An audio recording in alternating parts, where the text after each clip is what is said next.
Assalamualaikum warahmatullahi wabarakatuh. Perkenalkan, nama saya Nabila Alisandani. Saya berasal dari Prodi Sistem Informasi Universitas Terbuka UPBJC Jakarta. Pada video ini saya akan menjelaskan tugas praktikum kedua, di mana kita akan membangun aplikasi sistem manajemen bahan ajar berbasis VGS. Aplikasi ini memiliki 2 halaman, yang dimana nantinya akan ada stok bahan ajar dan tracking DO atau delivery order. Di sini saya akan menjelaskan sedikit. Di tugas kedua ini saya bagi menjadi 3 lapisan dengan tanggung jawab yang berbeda. Nah, di lapisan yang ini ada 3 file HTML, yang dimana untuk indeks HTML ini sebagai halaman beranda dan navigasi. Lanjut, untuk halaman stok ini dia nantinya akan bekerja sebagai halaman stok bahan ajar. Terus untuk view tracking ini nantinya sebagai halaman dari tracking delivery order atau default. Terus untuk di lapisan kedua, yaitu untuk gayanya, di sini kita pakai CSS. Ini ada satu file CSS. Ini digunakan bersama oleh semua halaman. Terus lanjut, di sini ada file logika, yaitu JS. Nah, ini isinya ada yang pertama ada data bahan ajar. Nah, di sini buat menyimpan seluruh data dummy dan berfungsi sebagai sumber data tunggal yang diakses oleh kedua halaman. Lanjut, ini ada stok. Stok ini isinya view instance khusus halaman stok. Terus ada tracking apps, ini view instance khusus halaman tracking. Lanjut, di sini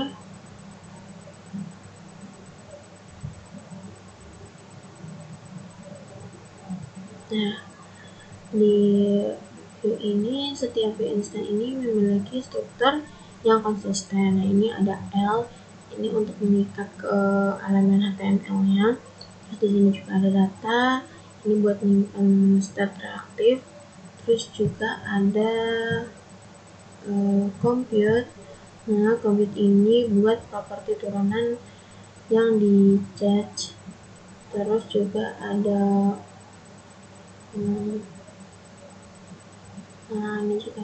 ini juga ada watch. Nah, watch ini buat mantau perubahan sama methods buat fungsi aksi nantinya. Nah, di sini alasan saya buat misahin file ini supaya nantinya setiap file itu punya tanggung jawab yang jelas dan mudah dibaca, terus juga mudah buat dibug secara mandiri gitu. Terus lanjut ke sini dulu, kita ke HTML. Oke. Nah, di sini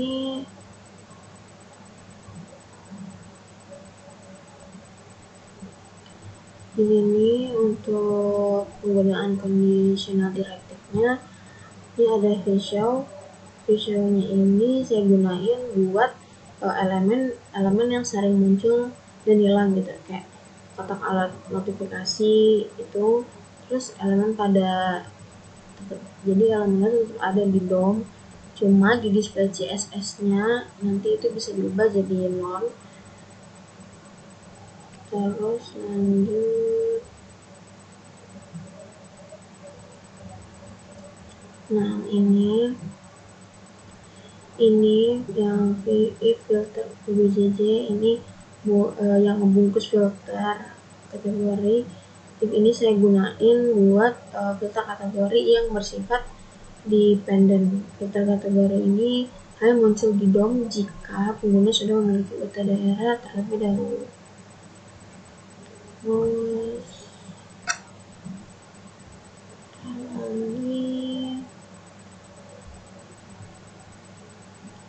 lanjut, kita coba ke stok FGS-nya. Nah, ini buat di kriteria buat penggunaan voucher-nya. Nah, di sini saya juga mengimplementasiin 6 watches di seluruh aplikasinya. Ini ada voucher buat yang filter UV-BJJ. Voucher pertama ini buat memantau filter UV-BJJ setiap kali UT daerah berubah. Terus juga nantinya voucher ini otomatis bakal ngereset filter kategori jadi ke kosong. Tuh, terus lanjut, ini voucher yang kedua.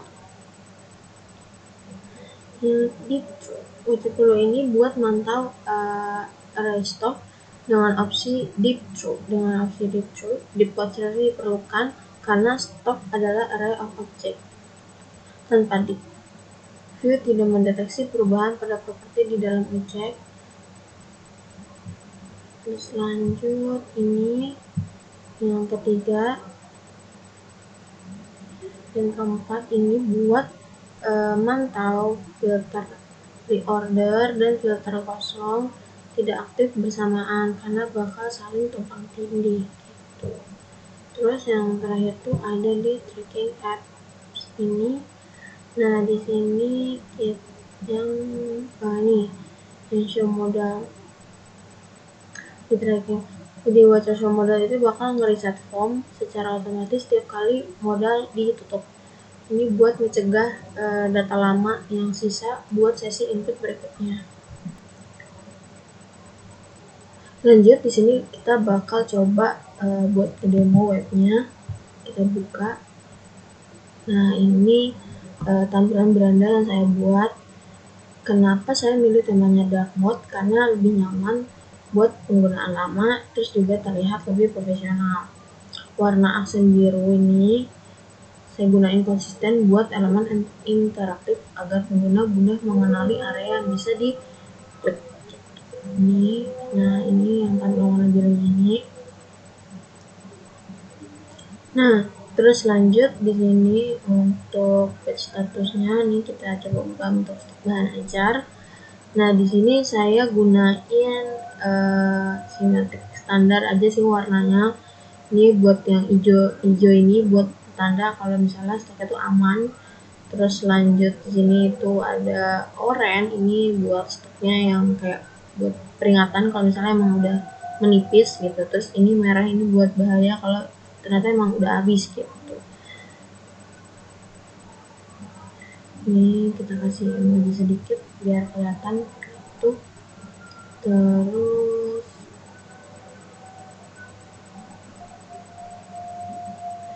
nah di sini filter dan stoknya disusun dalam satu baris yang ringkas ya. Terus ini tombol reset tersedia juga agar pengguna tidak perlu mereset satu persatu secara manual. Jadi ini bisa kita reset semua. Gitu. Terus ini juga ada tambah buat bahan ajarnya bisa kita tambahin di sini.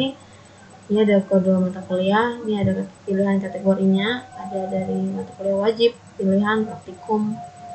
Terus lanjut ini nama judul mata kuliahnya. Nih di sini kita bisa pilih UT-nya. Di sini saya ada masukin Jakarta, Surabaya, Makassar, Padang, dan Denpasar.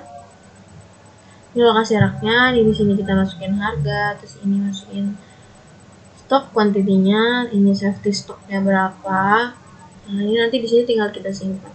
Gitu.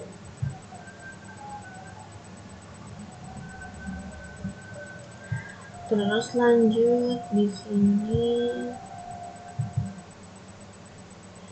Lanjut di sini juga bisa kita edit ya. Ini bisa kita ubah. Ini kita ubah. Ini kalau misalnya kita ubah, ini kan tadinya merah ya kosong gitu. Tapi kalau kita ubah 3, ini previous statusnya juga langsung berubah jadi menipis. Tapi kalau misalnya kita setuju, ini juga masih menipis. Oke, nah ini juga kalau kita isi 10, previous statusnya juga jadi aman. Ini bisa kita simpan, coba kita simpan. Nah ini jadi bisa.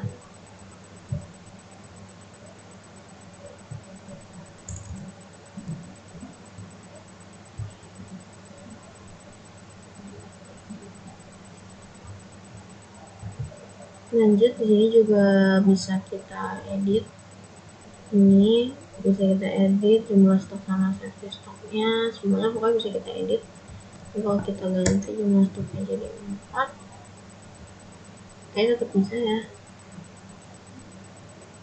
kuantitinya jadi berubah jadi 4 dan setnya tetap jadi 8. Terus lanjut, ini ada di tracking DO. Nah, buat di tracking DO ini kita menggunakan layout 2 kolom, ini kolom 1 kolom 2.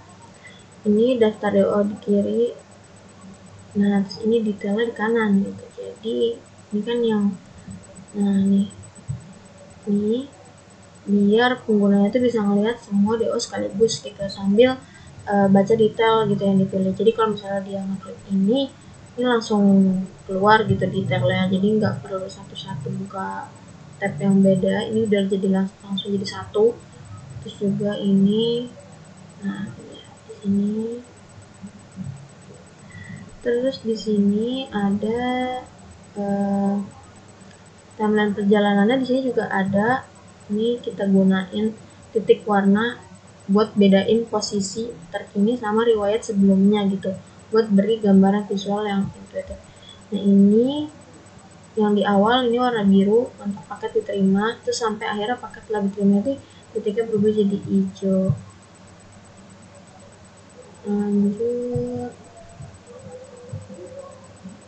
nah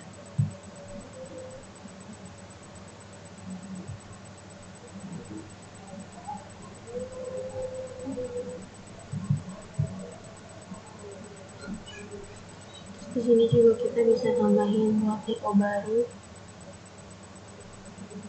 Nah di sini nomor DO akan di generate otomatis, jadi DO 2026-001, karena ini ngikutin yang sebelumnya, ini udah ada 1, 2 dan tahun 2025. Terus kalau kita buat baru, ini regenerate jadi 2026-001. Ini tinggal masukin name, nama lengkap, ekspedisinya gini sini, kita bisa pilih buat express atau reguler. Di tanggal kirimnya nanti bisa disesuaikan untuk tanggal berapa kita bakal kirim. Terus ini ada pilihan paketnya, nah nanti tinggal kita buat, contoh kita buat name-nya,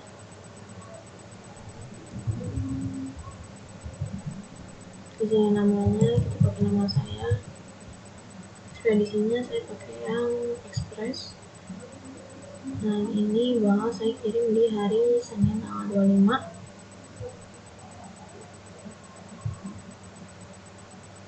Nah ini bakal keluar langsung sama harga paketnya. Ini kita coba buat DO nya.